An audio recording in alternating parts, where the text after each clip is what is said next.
fault. It's just that we kind of, in the name of profit or in the name of just not caring, kind of do these things. And then I think maybe what I also found interesting, with AI, but then also I think another movie like that is Ex Machina. I don't know, many people have seen that one, which also, I think it also matters that often we have these robots, pieces of technology that actually try to emulate living things or human things. And I think one of the problems that doesn't go away, and I'm drawing here on Stanley Cavell and his claim of reason, is that he points out, that, for example, in Othello, the real problem that Othello has when he kills Desdemona is not one of knowledge, but it's that he cannot live with the fact that we cannot ultimately know other people, or that our relationship to others is not ultimately one of perfect knowledge, but it's a practical relationship. Sure, we can communicate, there's some knowledge, but ultimately there needs to be trust on some level. And it seems that one of the many things that is going on in AI as well is it matters not just that we're dealing with a robot, but with one that is like a human. And I think we've had similar issues not just with other humans, but also with animals, with Descartes saying that animals are like machines, and then today most people think that's ridiculous. So I think that maybe is one of the issues that keep coming back.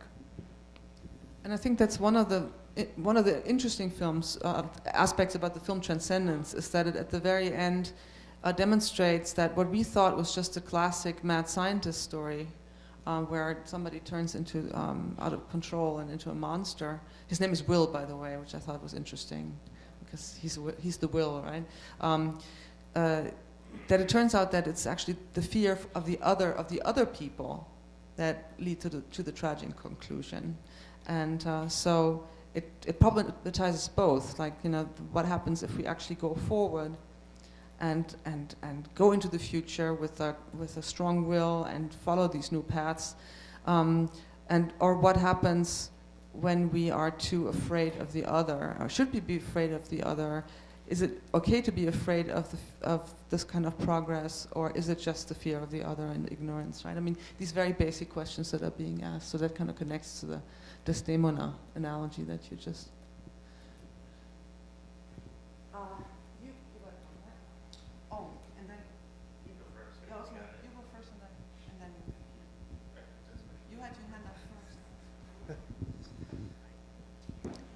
I was wondering if you guys might be able to touch on, I think when the movie Interstellar was brought up, there was some reference to the this sort of triumphalism of the triumphalist conception of science in the present culture. I mean, obviously Interstellar is going to be reflecting attitudes that are prevalent within the present culture, but I was wondering if you'd talk a little bit more about that, because it's something I think about a lot, but I'm not quite clear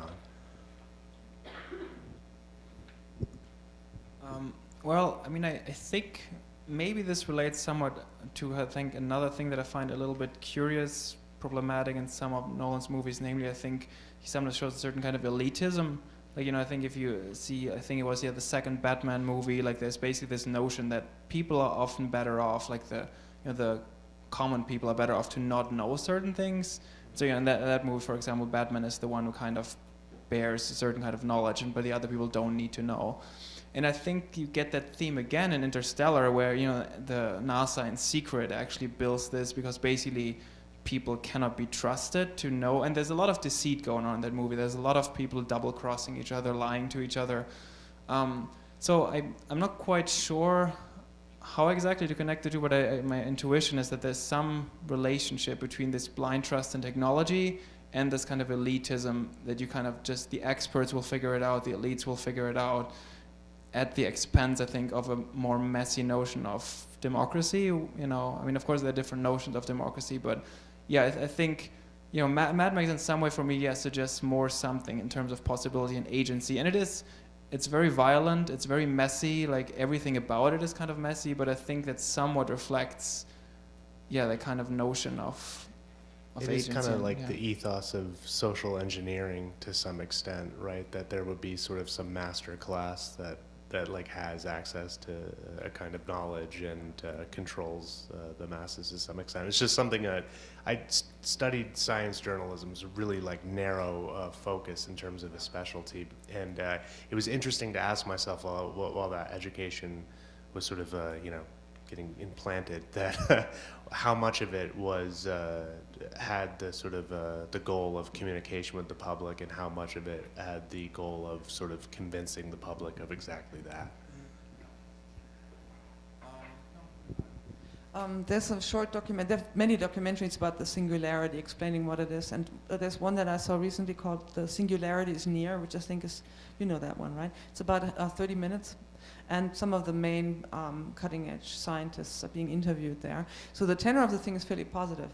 But there are some people that also raise ethical questions on how we're going to deal with it. And one answer that is being given to how to control this incredibly dramatic qualitative change in our lives that is ahead of us. Somebody says, well, there has to be a lot more legal regulation, and a lot more information has to be withheld from the public. And that didn't quite satisfy my concerns. But of course, it's already a fact. I mean, it's not like that's a new thing, right? It just sounds it would have to be more so. So the fear that's also expressed in the movie Transcendence, that maybe intrinsically the singularity is a totalitarian thing, also kind of comes up, right? So.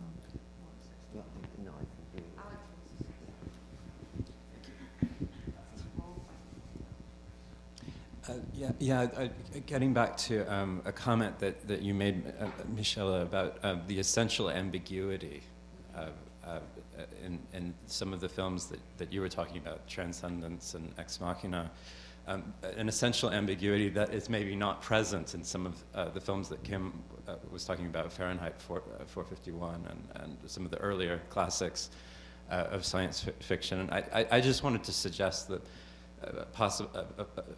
one possible diagnosis of this ambiguity, that it may stem in part from a kind of ambiguity in the philosophical framework itself that is being illustrated. The Cartesianism?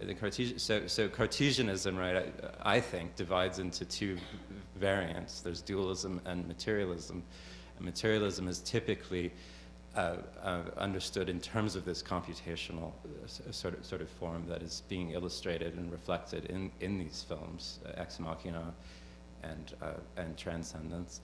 And I think that at a theoretical level within Cartesianism as a philosophical picture, there are three basic ambiguities that philosophers of mind have noticed, and that are actually well-recognized sort of essential ambiguities within the philosophy of mind. Two are in the sort of computational side of things, and one is in the dualistic side of things. So the first one, on the computational side of things, is that according to the computational picture, our brains already are computers, right? I mean, so the whole premise of uploading or downloading your the program that's being run on the hardware of your brain onto a real hard drive, right, presupposes the philosophical concept of the brain as something that's always already computational, and it presupposes the mind as something that is a program that's being run on the computational hardware. Now, I would submit that picture is adopted by many cognitive neuroscientists, but it originated within philosophy. So, and it can be investigated, I think, philosophically as well. And there's a very strong counter-movement to it right now in philosophy also, right? Yeah, so sorry I'm going on for so long, but the ambiguity is just that and many philosophers of mind have pointed this out, that in a certain sense, if the computational picture is true, then human intelligence just is artificial intelligence. All intelligence is artificial intelligence. If the mind is a program, then there's no distinction between intelligence and artificial intelligence. It's all artificial. And